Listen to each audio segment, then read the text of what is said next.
नमस्कार, आदाब, प्रणाम। चेतन भारत लर्निंग में आप सभी का फिर से स्वागत है। हम कर रहे हैं जलवायु के घटक, जिसमें हमने तापमान देख लिया है।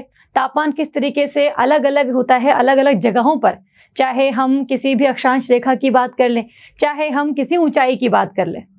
फिर हमने किया था सेम तापमान, समान तापमान को जोड़ने वाले क्षेत्रों को जो रेखाएं जोड़ती हैं उन्हें हम समताप रेखाएं कहते हैं।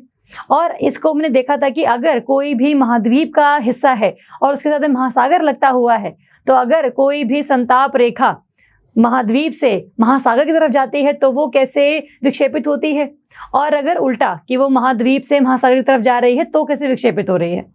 तापमान हमने बहुत अच्छे से कर लिया था। आज कल हम लोगों ने किया था वायुदाब। वायुदाब में बहुत सारी चीजें कि निम्न वायुदाब कैसे बनता है, उच्च वायुदाब कैसे बनता है, अगर निम्न वायुदाब बन गया तो फिर क्या होगा, बारिश होगी या नहीं होगी, बादल बनेंगे या नहीं बनेंगे। आर्द्रताएं हम लोगों ने कर ली थी कि बहुत सारी चीजें, जैसे कि सापेक्ष आर्द्रता क्या है, जब तक वो 100% नहीं हो जाती तब तक बारिश बनने के जो संभावनाएं हैं वो कम से कम रहती हैं। एक बार अगर सापेक्ष आर्द्रता 100% हो गई तो फिर बारिश होगी ही होगी, भले ही कम हो लेकिन होगी।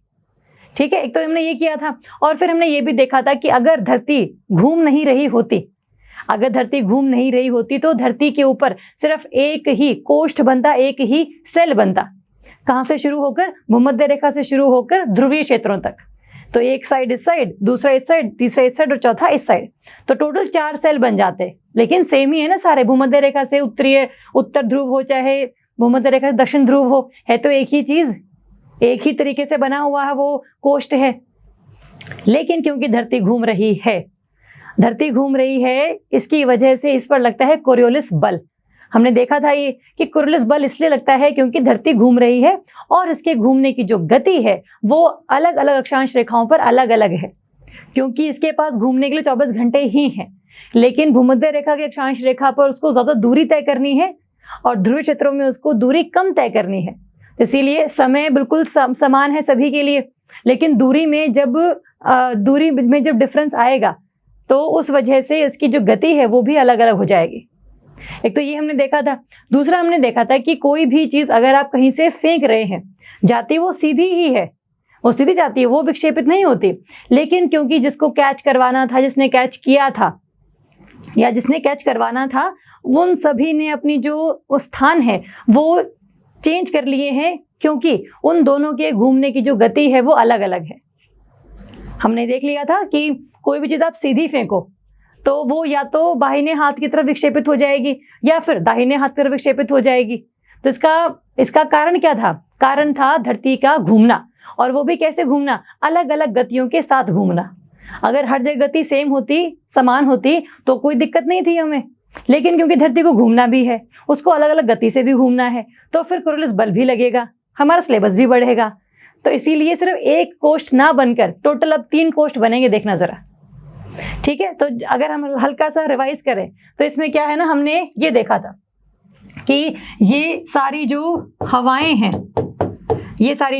हैं वो यहां से लेकर यहां तक जाती थी और यहां से लेके यहां तक आती थी। ऐसे ही हमने देखा था। हमने शुरुआत कैसे करी थी, क्योंकि धरती पर जो निम्न दाब क्षेत्र है वो कैसे बन रहा है, कैसे शुरू हो रहा है, सूरज की वजह से।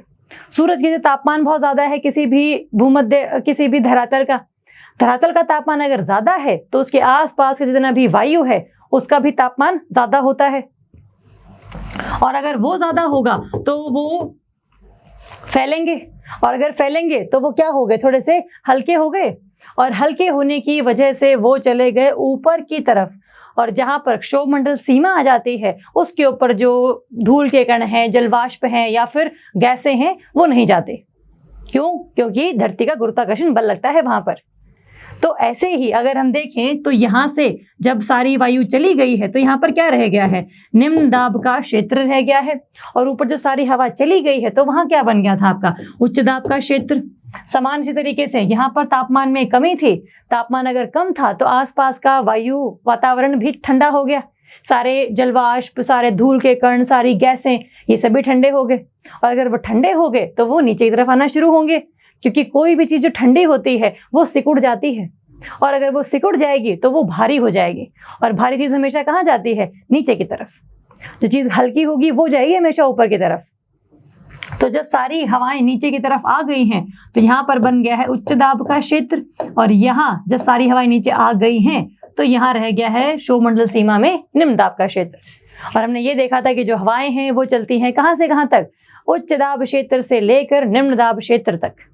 तो इसीलिए हवाएं धरातल पर ऐसे चलेंगी, ध्रुवीय क्षेत्रों से लेकर भूमध्य रेखा पर, और क्षोभमंडल सीमा में कहाँ चलेंगे? यहाँ से लेकर भूमध्य रेखा से लेकर आपके ध्रुवीय क्षेत्रों तक। ये तब था जब धरती घूम नहीं रही थी। अब धरती घूमेगी, धरती पर कोरोलिस बल लगेगा, और अब देखना कि एक ये कोष्ठ बनने की बजाय, जैसे एक कोष्ठ है ये अलग अलग जगहों पर बना है बट बना तो एक ही है ना, भूमध्य रेखा से लेकर ध्रुवों तक, भूमध्य रेखा से लेकर ध्रुवों तक, तो बस धरती को अलग रूप से दिखाया है हम लोगों ने। तो अब एक बनना था लेकिन अब 3 बनेंगे, देखना कैसे बनेंगे। करते हैं फिर शुरू। हमने इसके साथ साथ एक और चीज करी थी कि कई सारे बल होते हैं, जिसमें से एक तो कोरोलिस बल होता है जो चीजों को क्या करता है, अगर आप उत्तरी गोलार्ध में हैं, अगर आप उत्तरी गोलार्ध में हैं तो वो चीजों को कहाँ कर देंगे? विक्षेपित दाहिने हाथ की तरफ। दाहिनी दिशा किस चीज की? अगर कोई चीज ऐसे आ रही है तो इसका दाहिना होगा ये वाला, अगर कोई चीज ऐसे आ रही है तो इसका दाहिना होगा ये वाला। ठीक है, तो हमारे दाहिने बाहिने से कुछ नहीं होगा, हम कुछ नहीं है। जो चीज जा रही है उसका दाहिना हाथ कहाँ पर है और बाहिना हाथ कहाँ पर है, उसके ऊपर फर्क पड़ता है, जिससे उसकी हम दिशा को पता लगा पाते हैं। तो क्योंकि आप उत्तरी गोलार्ध में हैं, और उत्तरी गोलार्ध में धरती कैसे घूम रही थी आपकी? उत्तरी गोलार्ध में घूम रही थी धरती आपकी वामावर्त दिशा में, अगर आप इसको उत्तरी ध्रुव से देख रहे थे तो। हमने करके दिखाया था ना वो कि धरती घूम तो ऐसे रही है पश्चिम से पूर्व की तरफ, लेकिन अगर आप उसको यहाँ से देखोगे उत्तरी ध्रुव से तो आपको ये नजर आएगी ऐसे वामावर्त, और अगर आप इसको ऐसे देखोगे दक्षिणी ध्रुव से तो आपको ये नजर आएगी दक्षिणावर्त। तो कोई भी चीज अगर वामावर्त घूमती है तो विक्षेपण कहाँ होता है? दाहिनी तरफ। और क्योंकि फिर ये है उत्तरी गोलार्ध में धरती घूम रही है वामावर्त दिशा में, इसीलिए दाहिने हाथ की तरफ विक्षेपण होगा। और अगर मैं दक्षिणी गोलार्ध की बात करूं, अगर मैं दक्षिणी गोलार्ध की बात करूं तो उसमें धरती घूम रही है दक्षिणावर्त दिशा में, और इसीलिए जो विक्षेपण होगा वो होगा बाहिने हाथ की तरफ। बाहिना किसका? किसी भी चीज का जो चल रही है, जो अवलोकन कर रहा है उसका नहीं, उसका दाहिना बाहिना नहीं, बल्कि जो चीज जा रही है उसके दाहिने बाहिने की बात कर रहे हैं। ठीक बात है। तो ये हमें स्पष्ट है कि किस तरीके से कोई भी जो हवा है वो चलती है कहाँ से कहाँ तक? उच्च दाब क्षेत्र से लेकर निम्न दाब क्षेत्र तक। और ऐसा क्यों होता है? क्योंकि एक बल लगता है उसमें भी, जिसका नाम है दाब प्रवणता बल। जितना ज्यादा ये दाब प्रवणता होगा उतनी ही हवा की गति भी होगी। अगर यहाँ पर 1000 मिलीबार है और यहाँ पर 200 मिलीबार है तो अवश्य जो हवा है वो यहाँ से यहाँ जाएगी, लेकिन इनमें देखो अंतर कितना है? 800 मिलीबार का अंतर है ना।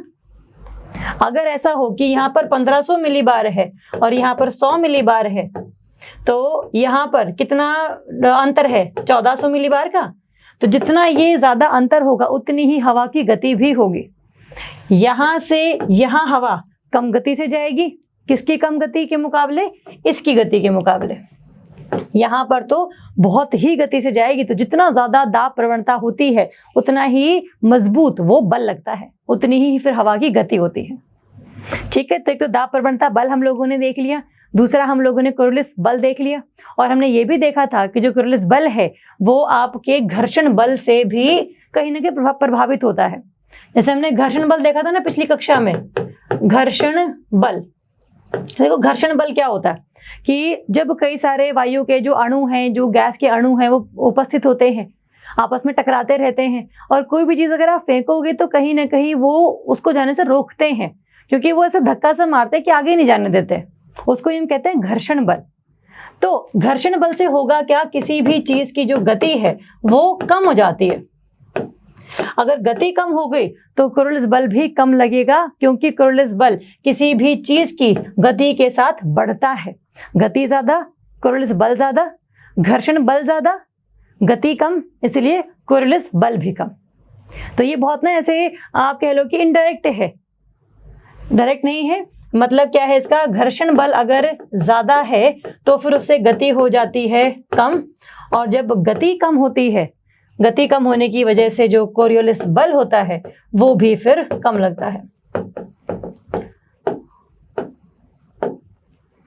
ठीक है, तो ये हमने 3-4 चीजें देखी थी। इन्हीं तीनों को हम लोग अभी आगे आने वाले लेक्चर में देखने वाले हैं कि कैसे इन तीनों के मिलने के बाद ये जो एक कोष्ठ है वो एक कोष्ठ नहीं बनेगा, ये बनेगा पूरे के पूरे 3 कोष्ठ। चलिए फिर देखते हैं, शुरू करेंगे। आओ जरा, मैं बना रही हूं धरती का बस एक सिरा, ये वाला ऐसे है ना, ये आपका भूमध्य रेखा है, ये आपका ध्रुवीय क्षेत्र है, ध्रुवीय रेखा है। ठीक है, अगर मैं बात करूं भूमध्य रेखा की तो यहाँ पर क्या होगा, देखो तापमान यहाँ पर ज्यादा होगा क्योंकि यहाँ पर सारे साल 12 घंटे का दिन 12 घंटे की रात होती है। तो जब सूरज हमेशा ही उपस्थित है यहाँ पर तो उससे क्या होगा, ये धरातल का जो तापमान है वो ज्यादा हो जाएगा। इसका तापमान अगर ज्यादा होगा तो इसके आसपास के जितने भी वायु, धूल के कण, गैसें हैं, इनका तापमान भी बढ़ेगा, और अगर तापमान बढ़ेगा तो वो फैलेंगे, और अगर वो फैलेंगे तो वो हल्के हो जाएंगे, और अगर वो हल्के हो गए तो वो कहाँ जाएंगे, ऊपर की तरफ। तो इसीलिए सारे के सारे जो धूल के कण वगैरह थे वो सब कहाँ चले गए, ऊपर की तरफ चले गए। यहाँ पर है आपके क्षोभ मंडल की सीमा, यहाँ हम जा रहे हैं ऊपर की तरफ, यहाँ से ऊपर की तरफ जा रहे हैं हम, वो दिखाया है यहाँ पर। तो यहाँ पर वो चले गए, क्षोभ मंडल सीमा आ गई यहाँ पर, इसके ऊपर जा नहीं सकते धूल के कण, गैस के कण। क्यों? क्योंकि गुरुत्वाकर्षण बल लग रहा है इसके ऊपर धरती का। इसीलिए जब सारी गैसें, सारे धूल के कण यहाँ से चले गए तो नीचे क्या रह गया आपका, निम्न दाब का क्षेत्र रह गया। ऊपर जब सब चले गए, सारे के सारे लोग ऊपर चले गए, सारे के सारे कण ऊपर चले गए, तो यहाँ पर हो गया आपका उच्च दाब का क्षेत्र। ठीक बात है, उतना ही किया है, वही कर रहे हैं जो पहले किया हुआ है, दोबारा बस एक बार दोहरा रहे हैं। जैसे यहाँ पर 90 डिग्री है, यहाँ पर भी क्या होगा, तापमान में कमी होगी। जब तापमान में कमी होगी तो आसपास का जो वायु है, जो गैसें हैं, वो भी तापमान में कमी लेकर आएंगे, और वो अगर तापमान कम होगा तो वो सिकुड़ेंगे, अगर वो सिकुड़ेंगे तो वो थोड़े से घने हो जाएंगे, और वो घने अगर हो जाएंगे तो वो क्या करेंगे, वो नीचे की तरफ आएंगे। तो इसीलिए सभी जो गैस के कण वगैरह हैं वो सब आ गए नीचे की तरफ, क्षोभमंडल सीमा से नीचे की तरफ आ गए। ऊपर क्या रह गया आपका, निम्न दाब का क्षेत्र, क्योंकि वहां से तो सब आ गए ना। और यहाँ पर क्या रह गया, यहाँ पर हो गया आपका उच्च दाब का क्षेत्र, क्योंकि यहाँ पर सब आ गए। यही हमने किया था, और हमने ये भी देखा था कि जो हवाएं हैं वो कहाँ से कहाँ चलेंगी, यहाँ से यहाँ और यहाँ से यहाँ, क्योंकि उच्च दाब से लेकर वायु दाब तक ही हवाएं चलती हैं। ये हमने पहले भी किया हुआ है, सेम उसी तरीके से चलेंगे आगे कि ठीक है, यहाँ पर उच्च दाब था और यहाँ से जो हवा है वो चलने लगी, चली हवा यहाँ तक चल गई।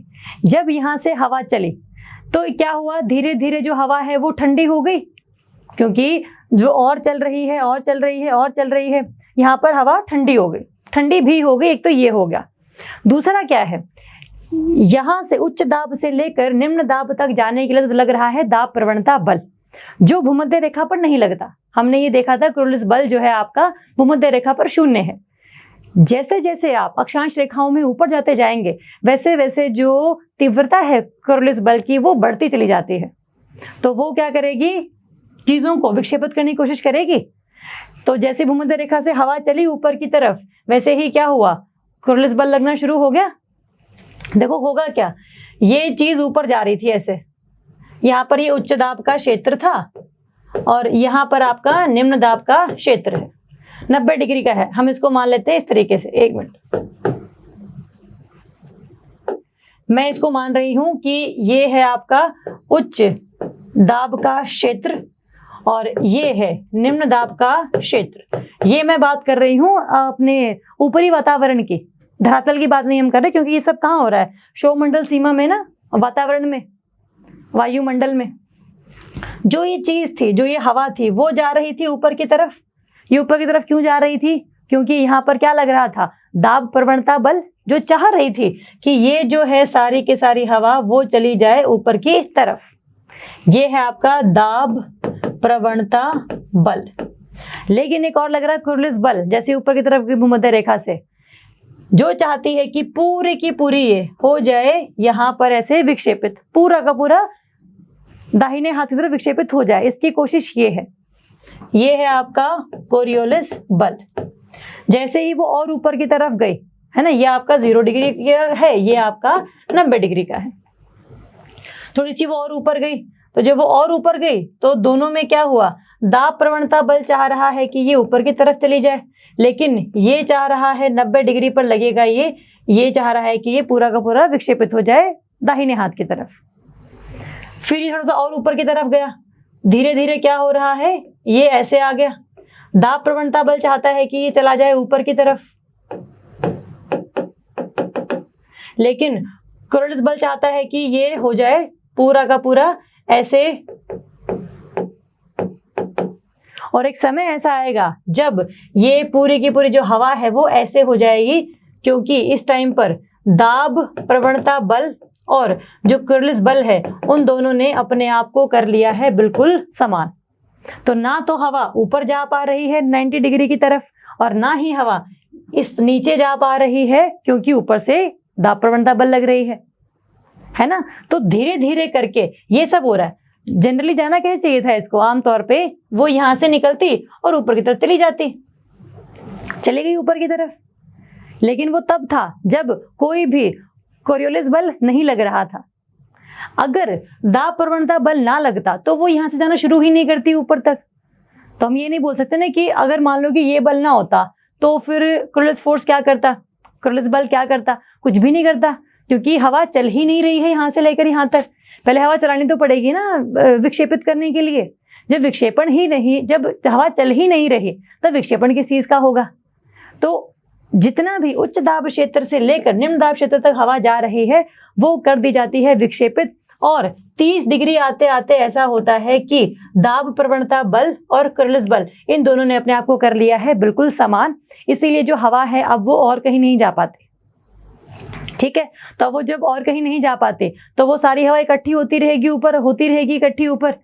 तो एक टाइम आएगा जब बहुत सारी हवाएं हो गई हैं, और जब बहुत सारी हवाएं हो जाती हैं तो वो क्या करती हैं, वो नीचे की तरफ आती हैं। इसको हम समझेंगे कैसे, देखो यहाँ पर है, ये हम मान लेते हैं कि जैसे ये है भूमध्य रेखा। भूमध्य रेखा से कोई भी जो आप कह लो कि हवा चली, ये भूमध्य रेखा पर धरातल पर है सारा का सारा गर्म क्षेत्र। हवा उठी ऊपर की तरफ ऐसे, है ना, ऐसे उठी हुई है। यहाँ पर शोभमंडल सीमा है, उसको जाना है 90 डिग्री पर इस साइड। तो वो क्या करेगी, ऐसे चलेगी, चली वो ऐसे।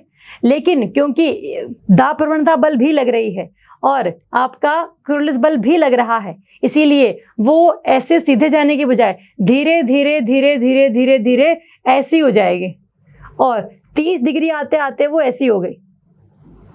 समझ पा रहे इस चीज को कि ये जो पूरी हवा है वो ऐसे आने की कोशिश कर रही है सीधा, लेकिन सीधा आ नहीं सकती क्योंकि कोरियोलिस बल लगेगा। और जब कोरियोलिस बल लगेगा तो वो धीरे धीरे धीरे धीरे ऐसे थोड़ा थोड़ा दाहिने हाथ तरफ मूव करना शुरू कर देगी, क्योंकि कोरियोलिस बल इसी तरफ से उसको करवाएगा विक्षेपित। और 30 डिग्री तक आते आते क्या हो रहा है, कोरियोलिस बल और दाब प्रवणता बल आपस में समान हो जा रहे हैं। और जब वो समान हो जाएंगे तो ना तो ये हवा नीचे जा सकती है, ना ही ये हवा ऊपर 55 डिग्री 60 डिग्री यहाँ पर जा सकती है, कहीं नहीं जा सकती। तो 30 डिग्री पर, 30 डिग्री की अक्षांश रेखा पर उच्च वायुमंडल में क्या है, एक हवा इकट्ठी हो गई है। अब कहीं ना कहीं तो जाएगी, यहाँ से यहाँ भी नहीं जा सकती, यहाँ भी नहीं जा सकती, तो वो कहाँ जाएगी, ऐसे ऐसे वो घूमना शुरू कर देती है। तो ऐसे वो घूमना शुरू कर देगी तो देखो जरा, ऐसे ऐसे घूमेगी, वो घूमेगी नीचे से हवा, भूमध्य रेखा से हवा ऊपर उठती रहेगी, हवा आती रहेगी और 30 डिग्री तक आते आते वैसे होती रहेगी, और फिर उसमें हवा ऐड होती रहेगी, हवा बनती रहेगी, चलती रहेगी। एक समय ऐसा आएगा जब इस पूरी की पूरी पेटी में, इस पूरी की पूरी इसमें पाइप में और हवा नहीं आ सकती। और जब और हवा नहीं आ सकती तो वो क्या होगा, कुछ जो हवा है 30 डिग्री पर थोड़ी बहुत नीचे की तरफ फेंकनी शुरू हो जाती है। तो ये पूरा का पूरा 30 डिग्री पर ऐसे हवा घूम भी रही है, और कुछ जो हवा है वो नीचे की तरफ फेंकी भी जा रही है, दोनों चीजें हो रही है इकट्ठी। तो 30 डिग्री तक आते आते क्या हो रहा है, ये नीचे की तरफ आने शुरू हो जाएगी, यहाँ पर आई है 30 डिग्री पे। ये मैंने आपको दिखाया इस तरीके से है, लेकिन ये दाहिने हाथ की तरफ विक्षेपित हो रही है, इसका हम ध्यान रखेंगे। वो तो बस दिखाने के लिए कि 30 डिग्री तक आते आते वो हवा ऐसे ऐसे हो गई और कुछ जो हवा है उस पाइप में से नीचे की तरफ विक्षेपित, नीचे की तरफ आनी शुरू हो गई। इसे हम कहते हैं वायु का अपतलन। इसे हम कहते हैं वायु का अपतलन, क्योंकि इस 30 डिग्री पर और हवा यहाँ पर नहीं आ पाती थी, इसीलिए कुछ जो हवा है वो नीचे की तरफ चली गई। जब हवा नीचे की तरफ आई, धरती पर टकराई, अब कहाँ जाएगी? धरती को चीर के चली तो नहीं जाएगी नीचे की तरफ, तो आधी हवा जाएगी यहाँ, आधी हवा जाएगी यहाँ। तो धरती पर जो एक कोष्ठ बनना था उसमें से अब ये एक कोष्ठ बना है, ये वाला जो 0 डिग्री से लेकर 30 डिग्री के बीच में है, जिसे हम कहते हैं हेडले कोष्ठ। जिसे हम कहते हैं हेडले कोष्ठ। एक इंडिविजुअल के नाम पर है, एक व्यक्ति के नाम पर जिन्होंने इसकी पूरी खोज करी थी। ठीक है, तो ये जो हवा है ये चली गई ऊपर की तरफ, जो यहीं से ही टकरा कर गई थी। उच्च वायु दाब क्षेत्र जो ये धरातल पर था, इससे भी कुछ जो हवा है वो नीचे की तरफ आ रही थी। एक जगह 60 डिग्री ऐसी होगी जहां पर ये हवा और यहां से आने वाली हवा आपस में अभिसरित करेंगी, अभिसरण होगा इसका, और अभिसरण होने की वजह से जो हवाएं हैं वो क्या होंगी? वो ऊपर की तरफ उठेंगे। दोनों यहां से ऐसे आई, ऊपर की तरफ उठ गई, तो सारी हवा कहाँ चली गई? क्षोमंडल सीमा में, यहां तक पहुंच गई। इससे ऊपर जा नहीं सकती क्योंकि गुरुत्वाकर्षण बल लग रहा है। तो यहां से जो हवा है न नीचे जा सकती है न ऊपर जा सकती है, तो कहाँ जाएगी? आधी चली गई यहाँ और आधी चली गई कहाँ? यहाँ। तो 30 और 60 के बीच में भी एक ऐसा बन रहा है, ये ऐसे ऐसे, इसे हम कहते हैं फेरल कोष्ठ। और ये जो है आपका जो ऐसे बन रहा है ऐसे, इसे हम कहते हैं ध्रुवीय कोष्ठ। इसे हम कहते हैं ध्रुवीय कोष्ठ। ठीक बात है। तो ये बहुत जरूरी है ध्यान रखना कि कैसे एक जो कोष्ठ था वो 3 में तब्दील हो गया। तीनों में तब्दील होने के जो मुख्य कारण है वो सिर्फ 2 हैं। पहला मुख्य कारण है एक तो भूमध्य रेखा पर वायु का गर्म होना, गर्म होकर ऊपर की तरफ उठना, और जो आपका ध्रुवीय क्षेत्र है वहां पर तापमान का कम होना और हवा का ठंडा होकर नीचे की तरफ आना, जिससे कि यहाँ से उच्च वायुदाब बन रहा है। ये जो 2 रीजन है, 2 कारण है, और साथ में लगना किसका? कोरियोलिस बल का। और इन दाब क्षेत्रों में अंतर की वजह से लगना दाब प्रवणता बल का, इन 3-4 चीजों की वजह से क्या हो रहा है? पूरे के पूरे जो सेल एक बना हुआ था वो बदल गया। किसमें? 3 सेल्स में, 3 कोष्ठ में। ठीक है, तो ये 3 कोष्ठ हैं आपके। अगर हम एक बार दोहराएं इसको तो देखो क्या समझ में आया है हमें ये समझ में आया है कि हम मान लेते हैं कि कोई भी एक ऐसा जगह है, जैसे आपको मैं समझाती हूं इस तरीके से। हम मान लेते हैं कि कोई भी ये जगह है ना, ये जगह है।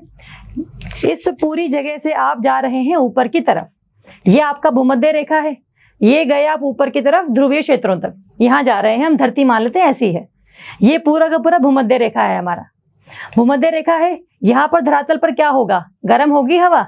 जब हवा गर्म होगी तो हवा कहाँ उठेगी? ऊपर की तरफ उठेगी, क्षोमंडल सीमा तक पहुंची। यहाँ पर क्या हो गया? उच्च दाब बन गया। उच्च दाब से लेकर वो जा रही है ध्रुवीय क्षेत्रों तक जाएगी, लेकिन उसको रोकने वाला कौन है? उसको रोकने वाला है कोरियोलिस बल। रोकने वाला भी नहीं, विक्षेपित करने वाला। तो वो गई यहां से इस तरफ जाएगी, लेकिन धीरे धीरे जब उसे भूमध्य रेखा को क्रॉस कर लिया, वैसे लगना क्या शुरू हो गया? आपका कोरियोलिस बल लगना शुरू हो गया। ये हवा जा रही थी सीधी, बट अब ये धीरे धीरे धीरे धीरे करके ऐसे मुड़ जाएगी और 30 डिग्री तक आते आते ये पूरी मुड़ गई। पूरी मुड़ गई तो जाने के लिए कहीं जगह नहीं है, तो धरती के चारों तरफ ऐसे चक्कर काटने शुरू कर देगी 30 डिग्री पे, उच्च वायुमंडल में, क्षोमंडल सीमा पर काटने शुरू कर दिए इसने चक्कर। 30 डिग्री पर जब वो चक्कर काट रही है तो कभी ना कभी तो हवा बहुत ज्यादा हो जाएगी उसमें। जब हवा बहुत ज्यादा हो गई, क्योंकि नीचे से आती चली जा रही है हवा, जब बहुत ज्यादा हो गई हवा तो कुछ जो हवा है वो 30 डिग्री पर ऐसे नीचे की तरफ फेंकी जाती है, हर तरफ फेंकी गई 30 डिग्री पे। और इसमें जो हवा फेंकी गई वो आधी धरातल पर नीचे भूमध्य रेखा की तरफ आई और आधी चली गई आपकी ये 60 डिग्री अक्षांश रेखा पे। ठीक है, तो भूमध्य रेखा पर उच्च तापमान का होना और ध्रुवीय क्षेत्रों में निम्न तापमान का होना दाब प्रवणता बल के लगने के लिए जिम्मेदार था, और क्यूरियस बल की वजह से एक कोष्ठ की बजाय 3 कोष्ठ बन रहे हैं। ठीक है, एक है आपका हेडले कोष्ठ, एक है आपका फेरल कोष्ठ, एक है आपका ध्रुवीय कोष्ठ।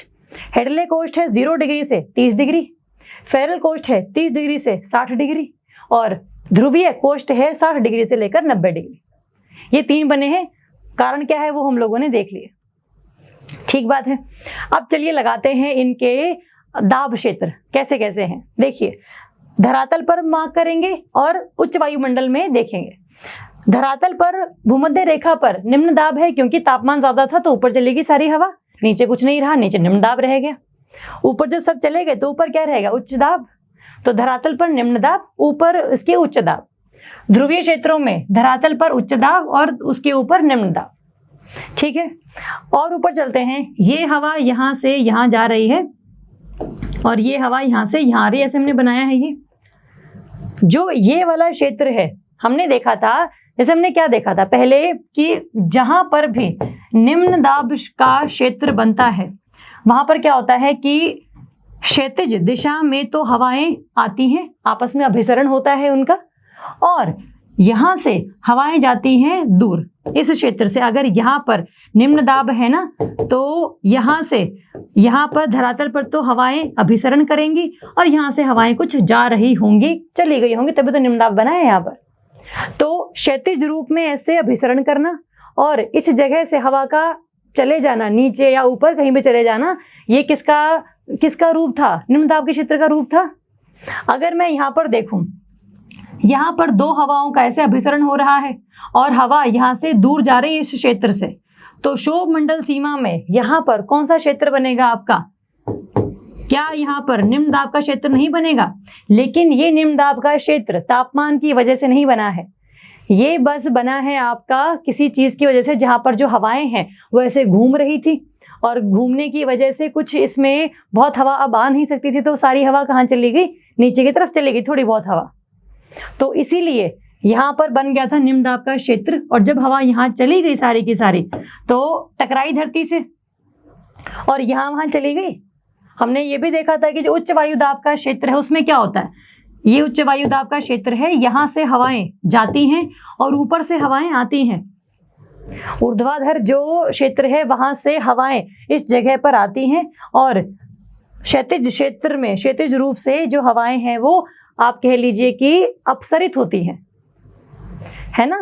तो ये ध्यान रखेंगे हल्का सा कि उच्च वायु दाब का जो क्षेत्र है, जो हवाएं हैं वो उसकी तरफ आती हैं ऊर्ध्वाधर दिशा में, और यहाँ पर इनका जो अभिसरण है वो नहीं होता है, वो अपसरण होता है। तो इसीलिए यहाँ पर क्या लिख दूं मैं, यहाँ पर भी क्या है आपका ये उच्च दाब का क्षेत्र।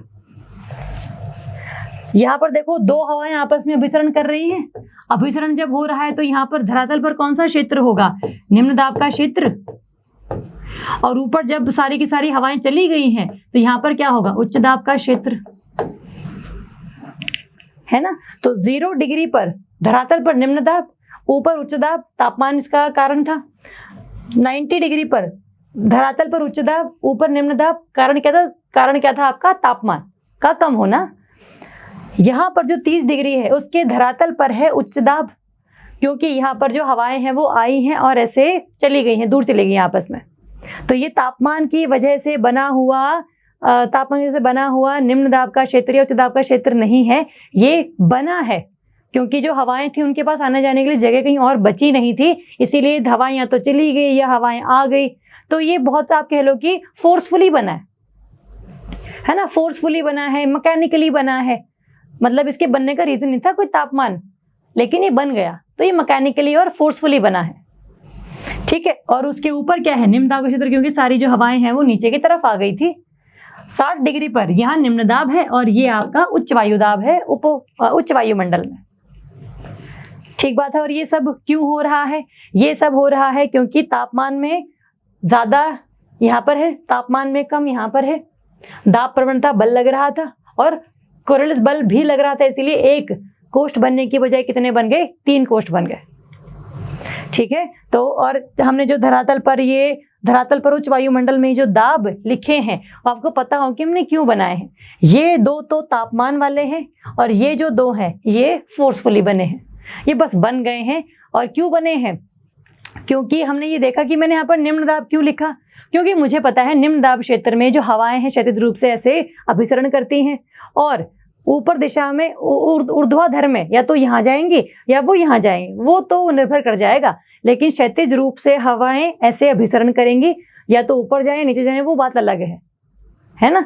तो और उच्च वायु दाब में क्या होता है, हवाएं नीचे की तरफ आती हैं और यहाँ से फिर ऐसे चली जाती हैं। क्षैतिज रूप से हवाओं का ऐसे अपसरित हो जाना क्या दर्शाता है, आपका उच्च वायु दाब क्षेत्र दर्शाता है। ठीक बात है, तो ये 3 बन गए हैं। इन तीनों को अगर मैं अलग से एक पेज पर लिखूं तो देखो कैसे हवाएं बनेंगी इसमें। ठीक है, अगर आप यहाँ पर देखो ये आपका उच्च दाब का क्षेत्र बना था, तो हवाएं कहाँ से कहाँ जानी चाहिए, उच्च दाब से निम्न दाब, तो हवाएं यहाँ से यहाँ जा रही हैं। उच्च दाब से निम्न दाब, तो हवाएं कहाँ से कहाँ जानी चाहिए, यहाँ से यहाँ जानी चाहिए। उच्च दाब और निम्न दाब, हवाएं यहाँ से यहाँ जानी चाहिए और जा भी रही हैं, है ना। ऐसे ही है, उच्च दाब से निम्न दाब, उच्च दाब से निम्न दाब, उच्च दाब से निम्न दाब, ऐसे ही है। इसको हम अलग से बनाते हैं, बनाओ जरा। अगर इसको मैं ऐसे बनाती हूँ, देखो ये है आपका 0 डिग्री, ये है 30 डिग्री और ये है 60 डिग्री। ये मैं धरातल की बात कर रही हूँ अभी, बस आपने धरती को ऐसे भी करके देख सकते हो इसको। तो 0 डिग्री, 30 डिग्री, 60 डिग्री और ये 90 डिग्री। धरातल की बात कर रहे हैं। धरातल पर 0 डिग्री पर क्या था, निम्न दाब था। 30 डिग्री पर क्या था, उच्च दाब था जो फोर्सफुली बना था। 60 डिग्री पर क्या था, निम्न दाब था जो कि 2 हवाओं के अभिसरण करने की वजह से बन रहा था। और यहाँ पर तापमान की वजह से क्या था, उच्च वायु दाब। ये धरातल की बात कर रहे हैं। तो हवाएं देखो जनरली क्या जानी चाहिए, यहाँ से यहाँ जानी चाहिए, उच्च दाब से निम्न दाब यहाँ जानी चाहिए, उच्च दाब से निम्न दाब यहाँ जानी चाहिए, ऐसे ही होना चाहिए। लेकिन क्योंकि लग रहा है कोरियोलिस बल, तो क्या होगा, जो हवा यहाँ से ऐसे आ रही है वो दाहिने हाथ की तरफ मुड़ जाए, क्योंकि उत्तरी गोलार्ध की बात कर रहे हैं। तो जो हवा ऐसे आनी चाहिए थी वो हवा आएगी अब ऐसे, वो आएगी अब ऐसे। और जो हवा जानी चाहिए थी ऐसे, वो हवा जाएगी ऐसे, क्योंकि क्या लग रहा है, आपका कोरियोलिस बल लग रहा है। और जो हवा ऐसे आनी चाहिए थी वो आएगी अब ऐसे, क्योंकि वो मुड़ जाएगी अपने किसके, दाहिने हाथ की तरफ। हवा का दाहिना तरफ ये वाला है, देखो इसमें, इसका दाहिना ये वाला है। तो हवाएं जो हैं वो ऐसी हैं, ऐसी हैं और ऐसी हैं, ये और ये दोनों समान हैं, है ना। तो ये जो हवाएं हैं धरातल पर चल रही हैं, 30 डिग्री से 0 डिग्री पर आने वाली हवाएं को हम कहते हैं पूर्वी हवाएं। पूर्वी हवाएं बोल सकते हैं, या फिर आप इनको बोल सकते हो, देखो जैसे कहाँ से आ रही है हवा, ये आ रही हैं आपके नॉर्थ और पूर्व से, तो इनको हम लोग उत्तर पूर्वी दिशाओं से आने वाली हवाएं भी कह सकते हैं। जो हवा जिस दिशा से आएगी उसका नाम उसके ऊपर पड़ेगा। आप जहां से भी आते हैं, आपका व्यवहार, आपका पूरा व्यक्तिगत आदतें, सब कुछ उस पर ही निर्भर करती हैं। तो जो भी हवा जहां से आती है उसका नाम भी उसी के ऊपर ही पड़ेगा। तो कोई अगर हरियाणा से है, पंजाब से है, यूपी से है, कहीं से भी है, उसकी पूरी पर्सनालिटी में कहीं ना कहीं कुछ ना कुछ झलकता ही रहता है कि वो हरियाणा से हैं या पंजाब से हैं, यूपी से हैं, किसी भी जगह से। तो जो हवा जहां से आएगी उसका नामकरण भी उसी जगह पर होगा। जैसे ये हवाएं आ रही हैं कहाँ से, ये आ रही हैं आपका उत्तर पूर्वी दिशा से, तो ये है आपकी उत्तर पूर्वी हवाएं, या फिर हम इन्हें व्यापार हवाएं भी कह सकते हैं, क्योंकि पुराने काल में ये जो हवाएं थी वो व्यापार करने के लिए भी काफ़ी सही मानी जाती थी, महत्वपूर्ण मानी जाती थी। ये जो हवाएं हैं देखो कहाँ से आ रही हैं, दक्षिण और उत्तर में से कहाँ से आ रही हैं, दक्षिण में से आ रही हैं। पश्चिम और पूर्व में किस में से आ रही हैं, पश्चिम से आ रही हैं। तो ये कौन सी हवाएं हैं आपकी, ये हैं आपकी दक्षिण पश्चिमी हवाएं। दक्षिण पश्चिमी हवाएं हैं ये। और ये जो हवाएं हैं ये भी देखो उत्तर दक्षिण में, उत्तर से दक्षिण की तरफ और पूर्व से पश्चिम की तरफ, तो जहां से आएंगे तो इसका मतलब उत्तर पूर्वी हवाएं हैं ये भी। और क्योंकि ये और ये दोनों समान ना हो जाए, कंफ्यूजन ना कुछ हो जाए, इसीलिए इसको हम लोगों ने व्यापार हवाओं के नाम से भी नामकरण किया हुआ है, क्योंकि व्यापार में ये काफी ज्यादा हेल्प करती थी, सहायता करती थी। तो ये जो हवाएं बनी हैं इनको हम कैसे देख रहे हैं कि जो निम्न दाब का क्षेत्र उच्च वायु दाब का क्षेत्र बना था या तो तापमान की वजह से या फिर हवाओं के मिलने या बिछड़ने की वजह से, उस वजह से दाब क्षेत्र बने, उस वजह से हवाएं चली, उस वजह से क्यूरलिस बल लगा और हवाएं जो हैं दाहिने हाथ की तरफ विक्षेपित हो गई। ये हमने बात करी है उत्तरी गोलार्ध की। सही बात है, इतना हम कर सकते हैं। तो कोई अगर पूछे कि ये 0 डिग्री से 30 डिग्री के बीच क्या चल रहा है, तो आप कह सकते हैं धरातल पर क्या चल रही है, उत्तर पूर्वी हवाएं। 30 से 60 के बीच क्या चल रही हैं, दक्षिण पश्चिमी हवाएं। और 90 और 60 के बीच में क्या चल रही है, उत्तर पूर्वी हवाएं। दोनों सेम ही बात है। ये तो उत्तरी गोलार्ध की बात हो गई। अब हम अगर बात करें दक्षिणी गोलार्ध की, देखो तो दक्षिणी गोलार्ध में बनाएंगे, ये है आपका 0 डिग्री, ये है 30 डिग्री और ये है 60 डिग्री। 0 डिग्री पर क्या था आपका, निम्न दाब क्षेत्र था, क्योंकि भूमध्य रेखा पर तापमान बहुत रहता है। 90 डिग्री पर धरातल पर उच्च दाब का क्षेत्र था, क्योंकि तापमान बहुत कम रहता है। ये दो बने थे, ये था आपका उच्च वायु दाब का क्षेत्र, क्योंकि यहाँ पर जो हवाएं थी वो आपस में बिछड़ रही थी धरातल पर, तो उच्च दाब का क्षेत्र। और जो जहां पर दो हवाएं मिलती हैं, अभिसरण होता है, वहां पर बनता है आपका निम्न दाब का क्षेत्र, जो किस पर बना है, 60 डिग्री पर। ठीक है, तो देखो उच्च दाब से निम्न दाब, हवाएं जानी चाहिए ऐसे, ये जानी चाहिए ऐसे और ये जानी चाहिए ऐसे। उच्च दाब से निम्न दाब यही बनाया है मैंने, है ना। लेकिन अब इसमें क्या लग जाएगा, कोरोलिस बल लग जाएगा। तो ये हवा सीधी जाने की बजाय दक्षिणी गोलार्ध में कहाँ विक्षेपित हो जाएगी, बाहिने हाथ की तरफ। तो ये जाएगी ऐसे, सीधी ना जाकर ये जाती है ऐसे, ये सीधी ना जाकर जाएगी ऐसे बाहिने हाथ की तरफ, सीधी ना जाकर ये जाएगी ऐसे। ठीक है, अगर हम इनको देखें, देखो ये हवाएं कहाँ से आ रही हैं, उत्तर दक्षिण में दक्षिण से, पूर्व पश्चिम में पूर्व से। तो ये कौन सी हैं आपकी, दक्षिण पूर्वी हवाएं। ये कौन सी है, उत्तर से आ रही हैं, उत्तर में पश्चिम से। ये है आपकी उत्तर पश्चिमी हवाएं। ये कहां से आ रही हैं, उत्तर दक्षिण में दक्षिण से, पूर्व पश्चिम में पूर्व से। तो ये भी है आपकी दक्षिण पूर्वी हवाएं। ठीक बात है, तो ये हमने दोनों बना लिए। ये है आपका उत्तरी गोलार्ध के लिए, ये है आपका दक्षिणी गोलार्ध के लिए। समझने के लिए हो गया, धरती तो एक ही है, लेकिन समझेंगे कैसे इसको असली में। असलियत में समझने के लिए आपको जो आकृति है वो इकट्ठी बनानी पड़ेगी। इकट्ठी देखो कैसे बनेगी, मैं बना रही हूं इसमें 6 के 6। ये मैंने बनाया 0 डिग्री, ये उत्तरी गोलार्ध में 30, ये दक्षिण 60 और ये 90, ये 30, ये 60 और ये 90। ठीक है, इसमें क्या था, धरातल पर निम्न दाब है भूमध्य रेखा पर, यहाँ पर उच्च दाब है, यहाँ पर निम्न दाब है और यहाँ पर उच्च दाब है। क्यों है ये हम लोगों ने देखा हुआ है, मैं बस लिख रही हूँ, एक बार आप लोग भी लिख लिए साथ साथ। ऐसे है ये हवाएं हमेशा उच्च दाब से निम्न दाब की तरफ ही चलती हैं। ये हवाएं चल रही हैं ऐसे नहीं, ये हवाएं चलेंगी आपकी ऐसे, क्योंकि कहाँ मुड़ रही हैं, ये दाहिने हाथ की तरफ, और ये मुड़ रही थी बाहिने हाथ की तरफ। ऐसे ही था, ये वाली ऐसे जा रही थी दाहिने हाथ की तरफ, ये जा रही थी कैसे, बाहिने हाथ की तरफ ऐसे जा रही थी, और ये भी आपकी ऐसे ही आ रही थी, क्योंकि उच्च दाब और निम्न दाब है, और ये भी आपकी ऐसे ही आएंगे। तो पूरी धरती पर जो हवाएं हैं वो ऐसे ऐसे चल रही हैं धरातल पर। अगर आप 50 डिग्री पर हैं तो आपको पता है कि 30 डिग्री से हवाएं जो 60 डिग्री की तरफ आ रही हैं धरातल पर, उनकी दिशा ऐसी है। वहां पर क्या चल रही हैं? पश्चिमी हवाएं चल रही हैं। अगर आप 20 डिग्री पर होता, आपको पता है कि पूर्वी हवाएं चल रही हैं। पूरे साल चलती हैं ये। पूरे साल तापमान जो है भूमध्य रेखा पर ज्यादा होता है, पूरे साल तापमान ध्रुवीय क्षेत्रों में कम होता है।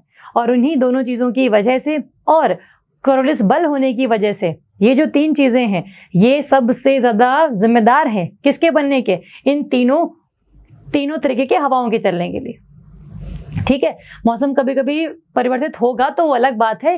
पूर्वी हवाएं पश्चिम बदल जाएंगी, पश्चिम हवा पूर्वी बदल जाएंगी, लेकिन वो अभी नहीं बदल रहे हैं। हम अभी सिर्फ बता रहे हैं कि हाँ ऐसी हवाएं चलती हैं। इन सभी धारणाओं को हम लोगों ने बस आप कह लीजिए कि लागू किया है, और लागू करने के बाद ये जो परिणाम है वो हमारे सामने आया है। इतना हमें क्लियर है, इतना हमें स्पष्ट है। इनके अगर हम नामकरण करें तो नामकरण कैसे करेंगे? ये है आपका भूमध्य रेखीय, ये है आपका भूमध्य रेखीय निम्न दाब क्षेत्र, या फिर आप बोलो कि निम्न दाब पेटी। भूमध्य रेखीय निम्न दाब पेटी, ठीक है, इक्वेटोरियल लो प्रेशर बेल्ट। दूसरा 30 डिग्री पर जो है आपकी, ये है आपका उप उष्ण कटिबंधीय, उप उष्ण कटिबंधीय उच्च दाब पेटी, उच्च दाब पेटी। उच्च दाब ही है ये, सरफेस पे, धरातल पे। जो 60 डिग्री वाली है वो क्या है आपकी? उप ध्रुवीय निम्न दाब पेटी। और ये है आपका ध्रुवीय उच्च दाब पेटी। भूमध्य रेखीय निम्न दाब पेटी, उप उष्ण कटिबंधीय उच्च दाब पेटी, उप ध्रुवीय निम्न दाब पेटी या फिर ध्रुवीय उच्च दाब पेटी जो है, ये बस मैंने आपके जगहों के नाम लेके भूमध्य रेखा ये उप उष्ण कटिबंधीय, और जो निम्न दाब है उच्च दाब है उसका नाम लिखा है। कोई ऐसी मतलब डिफिकल्ट नहीं है, ये बहुत आसान है। ये आपको बस समझना है 3 ही चीजों को। तापमान ज्यादा तो निम्न दाब क्षेत्र, तापमान कम तो उच्च दाब क्षेत्र, और कोरोलिस बल लग गई है तो किसी भी हवा को हम लोगों ने उत्तरी गोलार्ध में दाहिने हाथ की तरफ विक्षेपित करवाना है और दक्षिणी गोलार्ध में बाहिने हाथ की तरफ विक्षेपित करवाना है। इतना ही हमें पता होना चाहिए। ठीक है, तो इसका जो पूरा अवधारणा है वो हमने देख लिया कि क्योंकि 0 डिग्री उच्च वायुमंडल में से हवा जो चल रही थी 90 डिग्री पर जाने के लिए उच्च वायुमंडल में, वो बीच में कोरोलिस बल की वजह से ऐसे कर करके ऐसे परिवर्तित हो गई और धरती की तरफ ऐसे ही घूमती रही। इसमें जब काफी सारी हवा इकट्ठी हो जाएगी तो कुछ हवा जो है 30 डिग्री पर नीचे ऐसे धरातल पर फेंक दी जाएगी, और वही हवा आधी भूमध्य रेखा पर आ जाती थी और वही आधी हवा चली जाती थी यहाँ पर 60 डिग्री की तरफ। ठीक है, तो ये पता होना चाहिए हमें। ये है आपकी, आप कह लो कि ये सारी की सारी पेटियां हैं। ये कुल मिलाकर कोष्ठ हैं 3, हेडले कोष्ठ, फेरल कोष्ठ और ध्रुवीय कोष्ठ। कोष्ठ हम कहते हैं जब ऐसे पूरा ना ऐसे आप कह लो कि संचलन हो रहा है, ऐसे पूरा क्लॉकवाइज या एंटी क्लॉकवाइज, दक्षिणावर्त या वामावर्त, तो वो कोष्ठ कहलाता है। जैसे ये वाला है ना कि ये पूरा कोष्ठ है ऐसे जो पूरा चल रहा है। ये जो मैंने बनाया है ये मैंने सिर्फ ये बनाया है धरती का धरातल वाला। ये अगर मैं पूरे की बात करूं तो इसको मैं कोष्ठ कहती हूँ।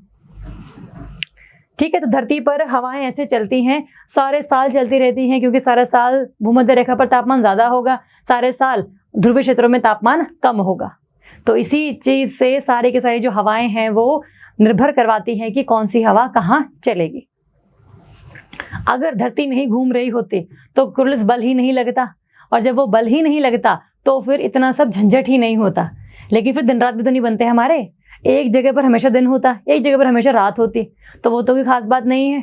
तो सबको दिन चाहिए, सबको रात चाहिए, है ना। तो धरती का घूमना भी जरूरी था, धरती गतियों में अंतर आना भी जरूरी था, धरती पे कोरोलिस बल का लगना भी जरूरी था, और इन 3 कोष्ठों के बनने का जो परिणाम है, जो ये बने हैं, वो भी जरूरी था। इसीलिए धरती एक ऐसा ग्रह है जिसके ऊपर जो जीवन है, जीवन यापन संभव हो पाया है।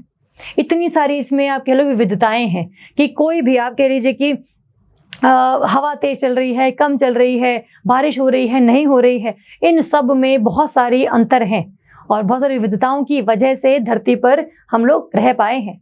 तो धरती का भी तो यही मकसद है लास्ट में कि मैं बस एक काम कर दूं कि कोई भी क्षेत्र ठंडा ना हो जाए, कोई भी क्षेत्र बहुत गर्म ना हो जाए, तो हर जगह जीवन यापन तो संभव ही नहीं हो पाएगा।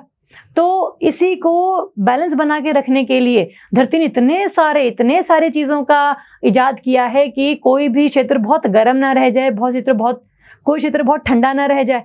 इसके लिए बहुत सारी चीज़ें उसने करी हैं, जिनमें से ये भी है। ठीक है, तो ये सारे बल हैं जो आपको पता हो। जो हवाएं चल रही हैं इनका नाम पता हो। अगर मैं कल कहूँ कि 0 डिग्री से लेकर 30 डिग्री पर धरातल पर कौन सी हवाएं चल रही हैं, तो पता हो कि पूर्वी हवाएं हैं। और वो भी कौन सी? उत्तरी गोलार्ध में पूर्वी हवाएं, उत्तर पूर्वी। 30 से 60 के बीच में क्या चल रही हैं? पश्चिमी हवाएं। 60 से 90 के बीच क्या चल रही है? अगेन पूर्वी हवाएं। ठीक है, देख, तो ये पता होना चाहिए हमें। दूसरा, अगर हम देखें तो 30 डिग्री पर हमने कहा था ना कि हवा ऐसे आई और ऐसे ही घूमती रहेगी 30 डिग्री पर आके। इसको हम कहते हैं जेट स्ट्रीम। ये जो 30 डिग्री पर उच्च वायुमंडल में हवा घूम रही है, इसे हम कहते हैं जेट स्ट्रीम। ये जेट स्ट्रीम का नाम है क्योंकि ये उपोष्णकटिबंधीय में है। और ये कहां से कहां जा रही है? पश्चिम से पूर्व की तरफ जा रही है। देखो, पश्चिम से पूर्व जहां पर धरती घूम रही है सेम उसी दिशा में है। तो ये कहलाती है आपकी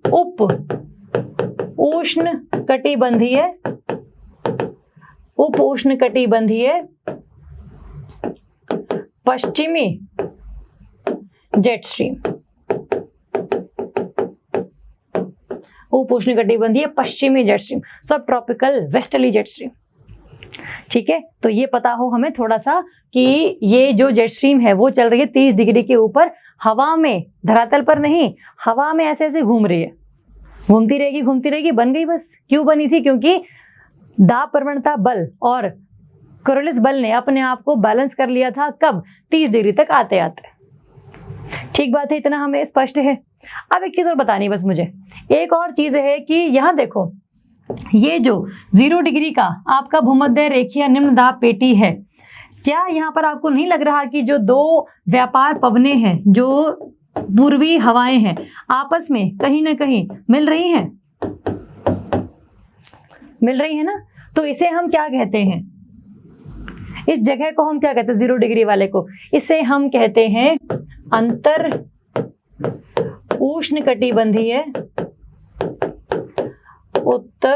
उष्णकटिबंधीय अभिसरण क्षेत्र।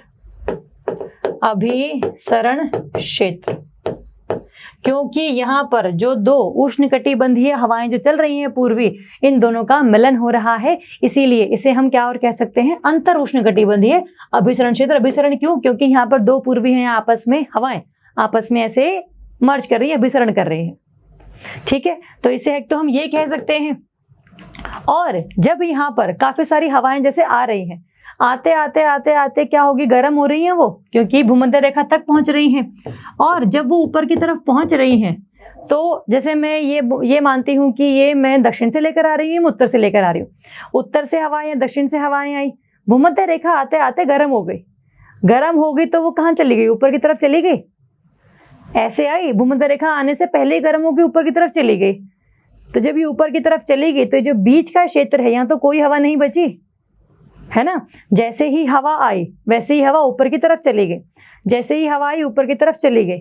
5 डिग्री तक आते आते ही वो ऊपर की तरफ ऐसे जानी शुरू हो गई थी। तो ये जो क्षेत्र है बीच में 5 डिग्री, ये जो है, अगर मैं मानूं कि ये 0 डिग्री है, तो 0 डिग्री से 5 डिग्री उत्तर और 5 डिग्री दक्षिण, यहाँ पर ये जो हवाएं ऐसे आ रही थी, यहाँ तक पहुंचने से पहले ही वो गर्म होने की वजह से ऊपर की तरफ ऐसे उठ जाती है। उठ गई ऊपर की तरफ। ये जो क्षेत्र है बीच में बचा हुआ 5 डिग्री नॉर्थ से 5 डिग्री साउथ का, इसे हम कहते हैं शांत पेटी, या फिर हिंदी में और भी उसको बोल सकते हैं हम डोल ड्रम। डोल ड्रम होता है ऐसा क्षेत्र जहां पर कुछ हवा नहीं चल रही, मतलब हवा चल ही नहीं रही, क्योंकि हवा पहुंच ही नहीं रही है। हवा क्यों नहीं पहुंच रही है? क्योंकि हवा आते आते गर्म होगी, और गर्म हवा कहाँ जाएगी? ऊपर की तरफ जाएगी। तो वो 0 डिग्री पर पहुंच ही नहीं पाई। 5 डिग्री साउथ से 5 डिग्री दक्षिण से ये हवा ऊपर की तरफ उठ गई, ये 5 डिग्री उत्तर से ये हवा ऊपर की तरफ उठ गई। ये जो क्षेत्र है धरती पर, यहाँ पर कोई हवा नहीं है, इसीलिए हम शांत पवन पेटी कहते हैं, या फिर डोल ड्रम भी कह सकते हैं। तो भूमध्य रेखा की जो निम्न दाब पेटी है वो, उसको हम और क्या क्या बोलते हैं नॉर्मली, अंतर उष्णकटिबंधीय अभिसरण क्षेत्र, और इसको हम बोल सकते हैं डोल ड्रम का क्षेत्र, जहां पर बिल्कुल भी हवा नहीं चलती है। और ये वही क्षेत्र है जहां पर दो जो व्यापार हवाएं हैं वो ऐसे मिलने की कोशिश करती बट पहुंच नहीं पाती। तो कहीं कहीं पर ना डोल ड्रम और आपका ये अंतर उष्णकटिबंधीय अभिसरण क्षेत्र को बिल्कुल समान बताया होता है, समान ही होते हैं जनरली। ये बहुत थोड़ा बहुत अंतर होगा तो उसको हम आगे वाले क्लासेस में डिस्कस करेंगे, ठीक है। अभी के लिए आपको बस ये जो पवनें चल कैसे रही हैं, क्यों चल रही हैं, निम्न दाब क्यों बन गया, उच्च दाब क्यों बन गया, ये सब आपने एक बार दोहराना है। डोल ड्रम क्या होते हैं वो देखना है। उप उष्णकटिबंधीय पश्चिमी जेट स्ट्रीम क्यों बन गई है वो आपने दोहराना है एक बार। और जो हवाएं हैं उच्च दाब से निम्न दाब की तरफ ज्यादा जाते हैं, क्यों, दाहिने हाथ की तरफ या फिर बाहिने हाथ की तरफ ऐसे विक्षेपित हो गई है। इन सभी का जो आप कह लीजिए कि लागू होना है वो आगे आने वाले लेक्चर्स में हम लागू करेंगे। तो अगर आपको ये समझ में नहीं आया है तो फिर आगे के जो लेक्चर्स हैं वो समझ में नहीं आएंगे। आप इनको दोहराइए बार बार। अगर आपको लगता है कि फिर भी आपको समझ में नहीं आ रहे हैं तो प्लीज मुझे बताइए, हम उसको सॉल्व करेंगे। हम उसके बारे में कुछ और तरीके निकालेंगे, समझाने के तरीके तो निकाल नहीं है अब, है ना। लेकिन अपनी तरफ से आप इसको दोहराइए। कोई भी दिक्कत अगर आपको आती है तो मुझे बताइए। Thank you so much.